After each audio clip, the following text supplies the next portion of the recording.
President Trump has warned Iran that time is running out for it to negotiate a deal on nuclear weapons. President Trump's final warning has expired, and the results are absolute chaos.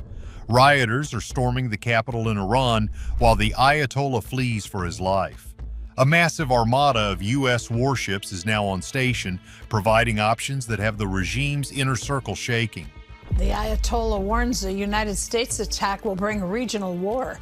As Chris Mitchell reports from Jerusalem, the future of Iran and its people rests in the balance. Hands down, this is the biggest shift in global power we have seen in decades. While the media focuses on the protests, the real secret is what is happening in the bunkers beneath the city. The regime is running out of time, and the world is about to see what happens next. Clock hits zero in Tehran. The situation in Iran is moving faster than anyone expected. President Trump says the entire country is in flux right now, and the reason why is pretty clear. The United States sent what the president called a big armada to the region, and it is not just for show. Reports are coming in that the Iranians have called the White House many times wanting to talk, but the time for talking might be over. The Ayatollah and other top leaders are reportedly in hiding, leaving the capital wide open. Rioters are storming government buildings, and the local police seem unable to stop them. President Trump's final warning has expired, and the military buildup is now at a level the world hasn't seen in years. The U.S. Air Force even announced new drills in the region this week.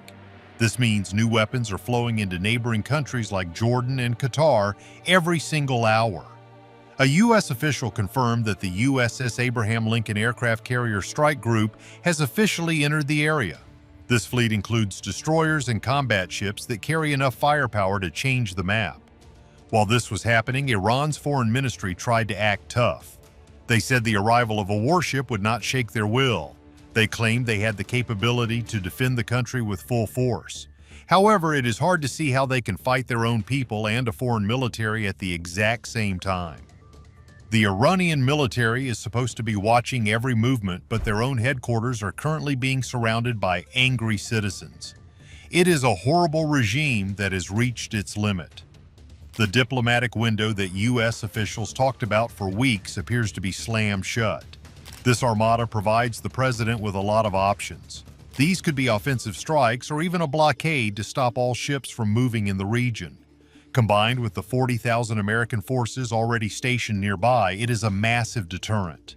If you are a leader in that regime right now, you have to be looking at what happened in Venezuela and thinking you are running out of time.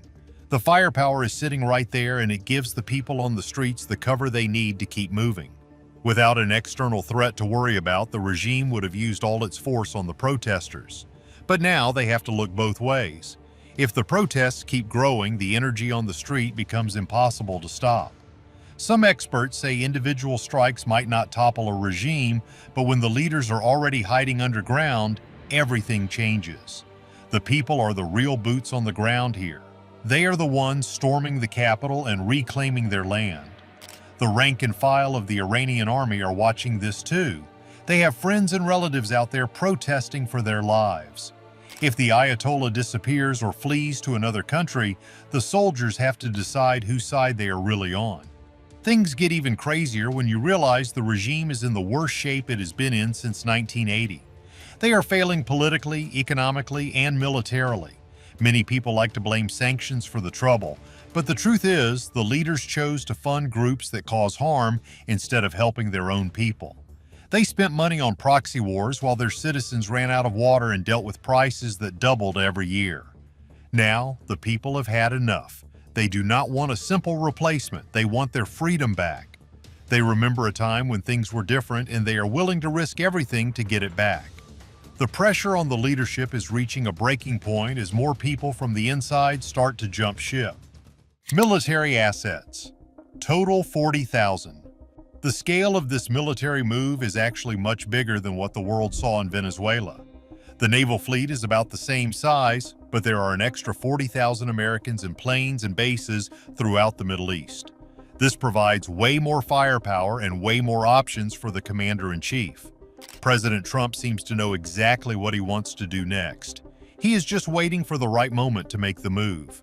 The regime is almost completely alone now. They have very few allies left and their resources are totally depleted. Most of the population is against the Ayatollah and his special guard.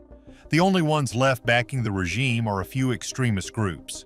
Trump is a president who wants to change the world, and the fall of this regime would be a massive historical event. It would change the Middle East for the next 50 to 100 years. People around the world are watching to see if he follows through. Even in places like Israel and Europe, the general view is that something big is coming. The delay was only to make sure all the military assets were in the right place. The goal here is not just to take out a few military bases, it is to make sure there is a real change in who runs the country. This means either capturing the leaders or making them flee to a place like Russia. Before things changed in Venezuela, Trump told the dictator there to step down and protect his family. It is likely he said the same thing to the guys hiding in the bunkers in Tehran. If they do not take the offer, they have to know that capture is on the table. They are hiding underground for a reason.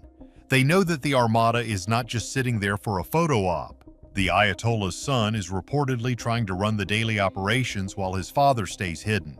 They are trying to hold on until the bitter end, but their headquarters are under constant threat. If Iran becomes a normal state that stops interfering in other countries, the whole world becomes safer. The people there do not want to live under a dictatorship anymore. They are protesting because they have no other choice. They are facing hyperinflation and a total lack of basic needs like clean water. While this is happening, the U.S. is still moving more assets into the Indian Ocean. The Abraham Lincoln Carrier Group has air defense systems that can stop any retaliatory missile attacks. This protects American bases and allies in the area. They also have offensive missiles that can hit targets with extreme accuracy. This buildup is about holding the regime accountable for the thousands of people they have imprisoned over the years. No one is talking about a full-scale invasion with ground troops, but the strikes would be designed to support the Iranian people who are already on the streets. The regime is currently on the cusp of a total collapse because they cannot handle the pressure from the outside and the inside at the same time. Power vacuum begins to grow. What most people do not realize is that the regime is already falling apart from within. There was a major defection recently by an Iranian official during a meeting in Davos. This official actually called for the United States to take action against the regime. He said the people are simply waiting for a sign that the world is behind them. If the inner circle is starting to run away, it means they know the end is near. They want to save themselves before the whole building collapses. The Ayatollah is back in a bunker, which shows he is terrified. Targeting the Revolutionary Guard and finding allies underneath the top leadership is the current plan. There is no need for American boots on the ground when the people of Iran are already doing the work. They are the ones storming the buildings and facing down the guards. The pressure is so high that even the leaders around the Ayatollah are wondering if it is worth staying loyal. Their fate is looking very dangerous. The regime hopes they can just survive for a few more years. They are watching American politics closely, hoping for a change in leadership that might give them a break. They think if they can just hold on, they can go back to building nuclear weapons and arming their proxies. But that is a total dream. The Iranian people are the real victims of these games, and they are not going to let things go back to how they were. The country was stolen from them, and they are taking it back. The big question is what the demand should be to stop an attack.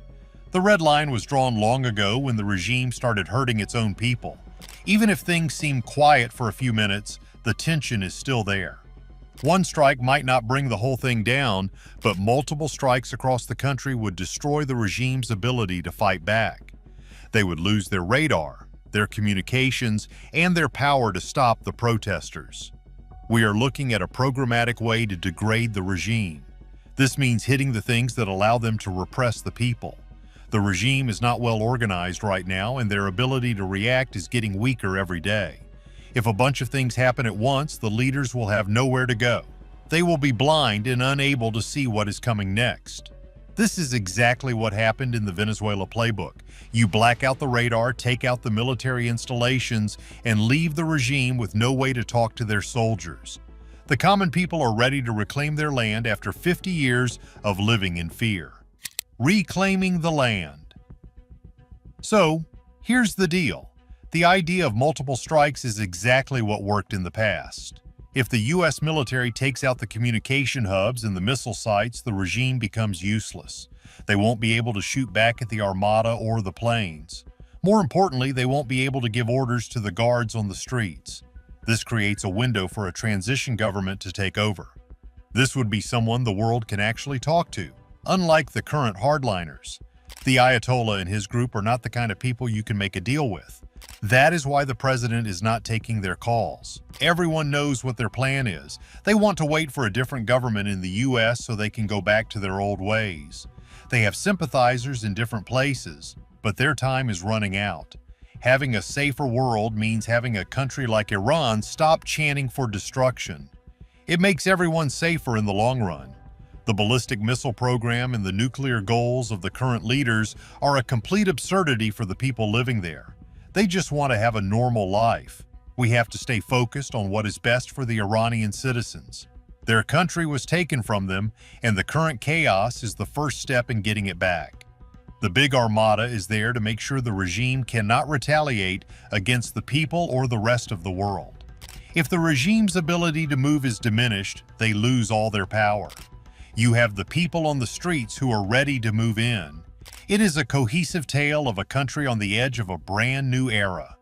The suspense is at an all-time high because no one knows exactly which minute the final move will happen. But looking at the numbers and the data, the regime is in a hole they cannot climb out of. They have no money, no friends, and no way to stop the armada. The thing is, we are watching history happen in real time. Are we missing a key detail? Some wonder if this can really happen overnight. But when you have 40,000 troops and a massive fleet waiting for a deadline to expire, things move very fast.